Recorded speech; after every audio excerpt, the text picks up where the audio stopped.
سر کیا بیماریاں سوچ کی وجہ سے پیدا ہوتی ہیں؟ ایک تھیوری ہے، ایک بات کی جاتی ہے کہ پہلے روح بیمار ہوتی ہے پھر جسم بیمار ہوتا ہے سر، یعنی روح سوچ سے پھر جسم. کیا ایسا ہی ہوتا ہے سر؟ اس کی کوئی مثال، کوئی ایویڈنس ہے سر؟ نہیں، بیماریاں دو طرح کی ہیں، ایک جسمانی بیماری ہے، ایک روحانی بیماری ہے. ٹھیک ہے سر. روحانی بیماری تو وہ قباحتیں ہیں جن کو دین نے بڑی کلیئرلی بیان کر کے منع فرمایا اس سے.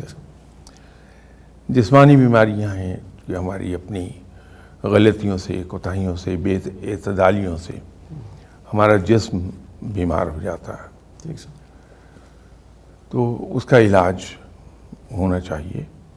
یہ آپ صلی اللہ علیہ وسلم کا فرمان بھی ہے کہ جب تم بیمار ہو تو اپنا علاج کراؤ، تو اس کا علاج کرا لینا چاہیے. روحانی بیماریاں البتہ خطرناک ہیں، ان کے اوپر ہمیں خود ذہنی طور پہ توجہ دینا ہوتی بہت، کہ ان روحانی بیماریوں سے ہم نجات حاصل کر لیں.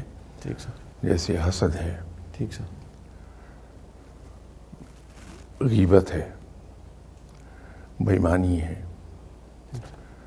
یہ اسی طرح اور بہت سی ایک لمبی فہرست ہے.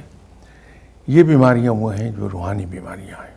اس کا علاج بہترین یہ ہے کہ ہم اگر عبادات کی طرف چلے جائیں اور ریگولرلی اللہ کو پکارتے رہیں تو انسان بہت چیزوں سے بچ جاتا ہے. پھر صحیح. سر کیا کسی میں تادیر حسد رہے اس کو کوئی جسمانی بیماری لگ جاتی ہے، یا کینہ رہے یا بغض رہے؟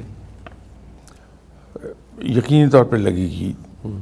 وہ اس لیے کہ جو حاسد ہے وہ ہر جلتا کوڑتا رہتا اپنے اندر. ٹھیک ہے سر. پہلے اس کے ذہن پر اثر آتا ہے بندے کے، نگیٹو ہو جائے گا، اس کی سوچ ہی نگیٹو ہو جائے گی. ٹھیک سر.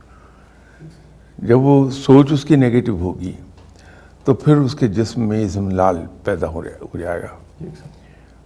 اور اس سے پھر فردر بے خوابی آ جائے گی، اپنے آپ سے باتیں کرنے لگ جائے گا. اس طرح کی بیماریاں آہستہ آہستہ پیدا ہوگی. یہ نگیٹیوٹی کا ایک نتیجہ آئے گا یہ. صحیح. تو اس سے یقینی طور پہ جسم پر تو اثر آتا ہے.